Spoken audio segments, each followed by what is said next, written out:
because the room went quiet in a way that only happens when someone with real money is thinking.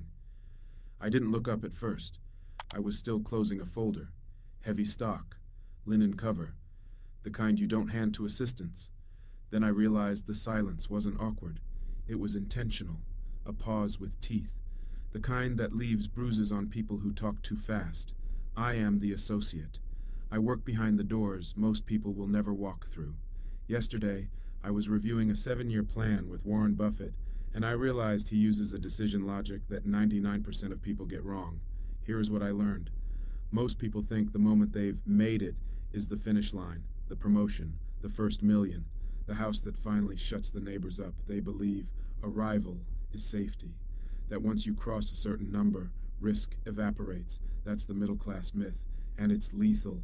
Because the instant you believe you've arrived, you stop thinking like someone who's still hunting. You switch mental gears without noticing. You move from offense to defense, from curiosity to preservation, from day one to what I call administrative decay, the slow, quiet death that doesn't announce itself. It just files paperwork while your edge dulls. The trap is subtle. It's sold as maturity, responsibility. Don't rock the boat. Protect what you've built. But more importantly, it's sold as wisdom, and that's how it gets smart people to stand still while time keeps moving. Capital doesn't respect stillness. Neither does talent. Neither does relevance. In that meeting, no one checked a phone. Not once. Buffett didn't glance at the screen even when it buzzed. The phone stayed face down, like a dead insect. The room smelled faintly of old wood and black coffee that had been reheated one time too many. The blinds were half closed, not for privacy, but to kill glare. He hates glare, says it distorts thinking. Halfway through the plan, he asked a question that didn't sound profound. It didn't sound clever. It sounded almost naive. He leaned back slightly, hands folded, and said, "Where does this assume I stop being wrong?" That question cracked the room open. Most people build plans that assume their intelligence compounds forever. That experience immunizes them against error. That past success is a credential the future must honor. That's how you get 7-figure earners who quietly rot for 30 years. They protect systems that once worked instead of interrogating whether those systems are still alive. Here's the darker truth most won't admit. The middle class doesn't fear failure. They fear being seen resetting. They fear looking foolish after being declared successful. So they cling to identity, titles, narratives. They confuse consistency with discipline. But consistency without reassessment is just inertia dressed in a suit. Buffett doesn't think in terms of having made it. He thinks in terms of remaining unembarrassed by his own thinking 10 years from now. That's a brutal standard.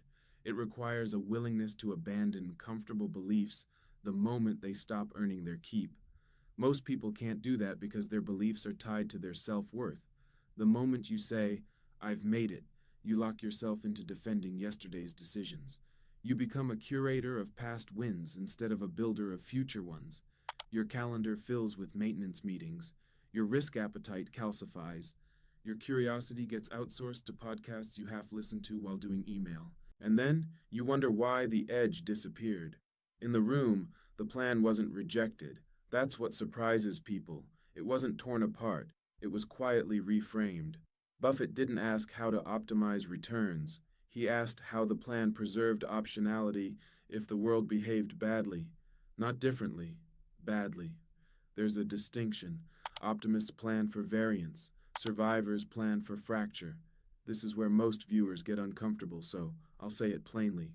The system you're proud of is likely the one that will suffocate you. The habits that got you here are not loyal. They don't care about your feelings, they only care about context. When context changes, habits become liabilities. That's not philosophy. That's accounting. Day one, thinking isn't hustle. It isn't youth. It's not about pretending you're broke when you're not. It's about refusing the psychological pension plan that tells you to coast because you've earned it.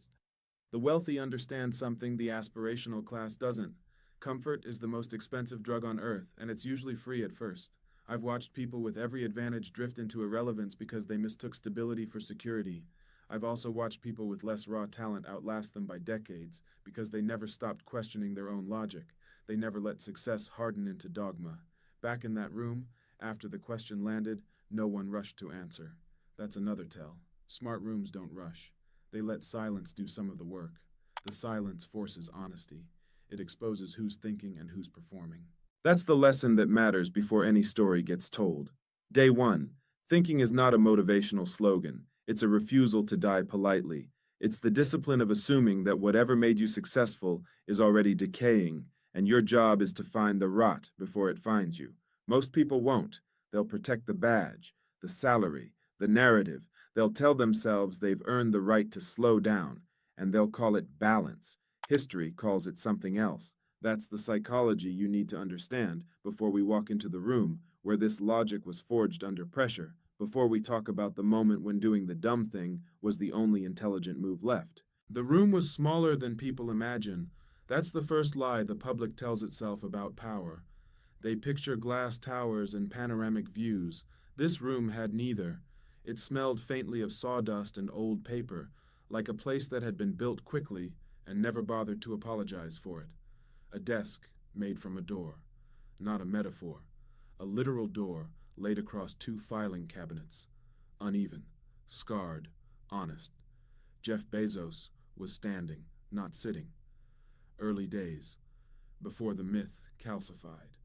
The light came in sideways through a narrow window, catching dust in the air like static. Midday, but it felt earlier. There was tension in the room, the kind that tightens your jaw without asking permission. The company was young enough to die in a weekend, and arrogant enough to think it wouldn't. The dumb thing happened quietly. No announcement, no speech. Bezos walked over to the desk, picked up a marker, and started writing on the whiteboard mounted crookedly on the wall. Numbers, arrows, question marks. Someone suggested slowing down. Another suggested focusing on profitability first. Sensible advice. Adult advice. The kind that gets applauded in conference rooms and buried in graveyards. Bezos didn't raise his voice. He didn't dismiss them. He just asked, if this works, how big can it get? And if it fails, how embarrassed will I be for trying? That was it. That was the move. From the outside, it looked reckless. Reinvest everything, delay profits, burn cash, expand into categories that made no sense on paper, books to everything, warehouses before demand, infrastructure before applause. Analysts would later call it visionary. At the time, it was borderline offensive. It violated every polite rule about protecting what you have. But here's what the public misses. The genius wasn't the expansion. It was the refusal to graduate mentally. Bezos didn't let early traction upgrade his identity.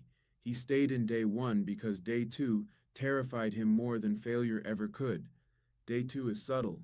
Day 2 is when meetings multiply and questions shrink, when people optimize processes instead of outcomes, when you start defending decisions because they're yours, not because they're right. Day 2 feels comfortable, warm, padded, and by the time you notice it, the blood has stopped circulating. In that room, the air felt thin, not because of stress, but because of clarity. Clarity has a way of stealing oxygen from excuses. I remember thinking how easy it would have been to choose the safer path. Build a nice business, sell it, be done. That's what most people would have done. That's what most people do. And that's why most people don't matter in the long run. The emotional pivot wasn't excitement. It was resolve. A cold, forward-leaning resolve that didn't need validation. I've been in rooms where people chase applause. This wasn't that. This was someone choosing a longer war because the short one felt dishonest. The public would have failed this moment for one simple reason. They confuse risk with recklessness. They see downside without measuring regret. They ask, what if this goes wrong? Instead of, what if I'm right and didn't act?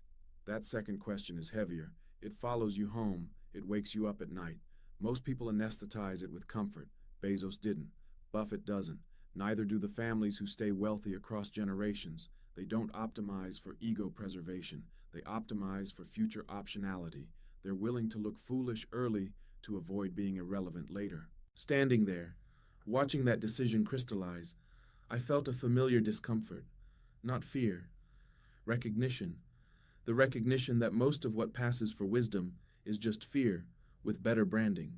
The recognition that safety is usually a story we tell ourselves when we're tired of thinking. There was no applause when the decision settled, just nods, pens moving, a quiet understanding that the die had been cast. That's another thing people get wrong. The most important decisions don't feel dramatic. They feel heavy, like you've just added years to your life sentence and accepted it willingly. Later, when the story would be retold, people would focus on the door desk, the symbolism, the scrappiness. They missed the real detail. The real detail was the absence of nostalgia. Bezos didn't romanticize the early days even while living in them. He didn't cling to the identity of startup founder. He treated it as a phase to be outgrown as soon as it stopped serving the mission. That's day one thinking in its purest form, the willingness to kill versions of yourself that the world is still applauding. Most people want permission to evolve. They wait for consensus, for comfort, for proof. By the time proof arrives, the opportunity has already aged. The people in that room understood that proof is usually the reward for those who move without it. I left that meeting with a strange mix of exhaustion and clarity. The kind you get when you've watched someone choose the harder path without flinching. It recalibrates you. It makes your own justifications feel thin. It exposes how often you've chosen ease and called it prudence. That's why this story matters. Not because of the outcome everyone now knows, but because of the moment no one applauded. The moment where doing the dumb thing required more intelligence than doing the smart one. The moment where day one was preserved deliberately, violently, against the gravitational pull of success. Because that pull never stops. It only gets stronger the higher you go. And unless you build a system to fight it, it will eventually win. Good. Then we stop admiring the scar and talk about how it was made, without pretending you can borrow someone else's skin. Here's the part people secretly want and quietly resist. They want the system, but not the discomfort that comes with it. They want the result without inheriting the thinking that produced it. That's not how this works. Day one thinking is not a personality trait. It's an operating system. And like any operating system, it only functions if you install it fully and delete the old one that keeps crashing your decisions. I've watched this logic get translated inside family offices, stripped of mythology and reduced to something brutally usable. No hero worship, no slogans on walls, just cold, repeatable judgment under pressure. It always begins the same way. First of all, you stop asking whether something will work. That's a lazy question disguised as caution. The future doesn't answer yes or no questions. It answers trade-offs. The real question is whether the downside is survivable and the upside is asymmetrical. Most people never ask this because it forces them to quantify fear instead of obeying it. Inside the room, this is where regret minimization quietly enters. Not the pop psychology version people quote online, but the adult version that costs sleep. You imagine yourself 10 years older, with fewer options and a longer memory. Then you ask which decision creates the least permanent regret, not the least discomfort, not the least embarrassment. Permanent regret is the kind that doesn't fade. It becomes part of your posture. When Bezos expanded too early, the question wasn't, what if this fails? It was, if this becomes obvious in 10 years and I didn't act, will I forgive myself? That's a cruel question. It corners you. Most people dodge it by staying busy. But more importantly, you separate reversible decisions from irreversible ones. This is where people nod and still get it wrong. A reversible decision is one where you can retreat with scars, but without amputation. An irreversible one locks doors behind you. The tragedy is that people treat reversible decisions like life sentences, and irreversible ones like casual weekends. They stay in jobs they hate because leaving feels scary, even though staying quietly compounds regret. They avoid starting because starting feels like a public declaration, even though it's usually a private experiment. Meanwhile, they sign mortgages, partnerships, and identities without realizing those are the real one-way doors. In the rooms I sit in, this logic is enforced ruthlessly. If a decision is reversible, speed is favored over perfection. Delay is the real risk. If a decision is irreversible, slowness is not wisdom, it's respect. You interrogate it until it confesses its flaws. You assume you're wrong and make it prove otherwise. This leads to the part no one likes hearing. You will likely fail to apply this, not because it's complex, but because it's unforgiving to ego. Day one thinking humiliates you in private before the world ever does. It requires you to admit that your current success might be a decaying asset, that the thing people praise you for could be the very thing holding you hostage. Fear plays its role, but ego is the real saboteur. Fear at least admits it's afraid. Ego pretends it's being strategic. Ego tells you to protect your reputation instead of your future. Ego whispers that you've already proven yourself, so why risk looking foolish now? Laziness finishes the job. Not physical laziness, cognitive laziness. The refusal to re-examine assumptions because it's tiring, because it threatens identity, because it means reopening questions you were relieved to close. I've seen people nod through this framework and then return to their lives unchanged. They keep their calendars full and their thinking shallow. They confuse motion with progress. They call it being responsible. From the outside, they look successful. From the inside, they're already negotiating with time. Day one thinking demands a different posture. You treat your own beliefs as provisional. You assume the environment is hostile to complacency. You expect success to decay unless actively defended by better questions. This isn't about quitting your job or making some dramatic leap. That's theater. The real work is quieter. It's the audit you perform on your own decisions. Which ones are you overprotecting because they once worked? Which risks feel scary only because they threaten your self-image? Which regrets are already forming, faint but persistent, in the back of your mind? The people who endure don't eliminate fear. They demote it. They put it in the room, but they don't give it the microphone. They let logic speak first, regret second, and ego last, if at all. Inside family offices, there's an unspoken rule. If a strategy feels completely comfortable, it's probably already crowded. If it feels slightly embarrassing to explain, you might be early. That doesn't make it right. It makes it worth examining. Day one. Thinking isn't about being bold for its own sake. It's about staying metabolically young while the world ages around you. It's about refusing the psychological retirement plan that starts paying out the moment you think you've arrived. Most people won't install this system. They'll admire it, quote it, share it. But when the moment comes to choose between preserving identity and preserving optionality, they'll choose identity and call it wisdom. That's fine. The system doesn't need everyone. It never did. What it needs is honesty. Ruthless, unsentimental honesty about where you're coasting and why. About which doors you're afraid to open because you've grown attached to the hallway. Because the hallway is comfortable, it's well lit, and it goes nowhere. Time doesn't announce itself when it starts collecting interest. It just sends statements you don't open until it's too late. That's the part people misunderstand about legacy. They think it's built in the loud years, the expansion years, the years everyone can see. It isn't. Legacy is shaped in the quiet stretches, when no one is watching and you're alone with your calendar and your excuses, when the decisions feel small, but the vectors are long. I've watched men with more money than they could ever spend realize, too late, that they optimized for comfort instead of consequence. They had portfolios that looked impeccable and lives that felt oddly unfinished. They didn't fail financially. They failed temporally. They mispriced time. Day one, thinking is a refusal to misprice time. It's the discipline of acting as if today still matters, even when yesterday went well, especially when yesterday went well. Success is a strange anesthetic. It dulls urgency while convincing you you've earned the numbness. The people who endure don't romanticize urgency, but they respect it. They understand that time is the only partner who never renegotiates. You don't get extensions. You don't get resets. You get compounding or decay, and the math runs whether you're paying attention or not. In the rooms I leave behind, there's a phrase that gets used sparingly, usually when someone is about to make a decision that will echo for decades. This has a long shadow. It's not said dramatically. It's said as a warning.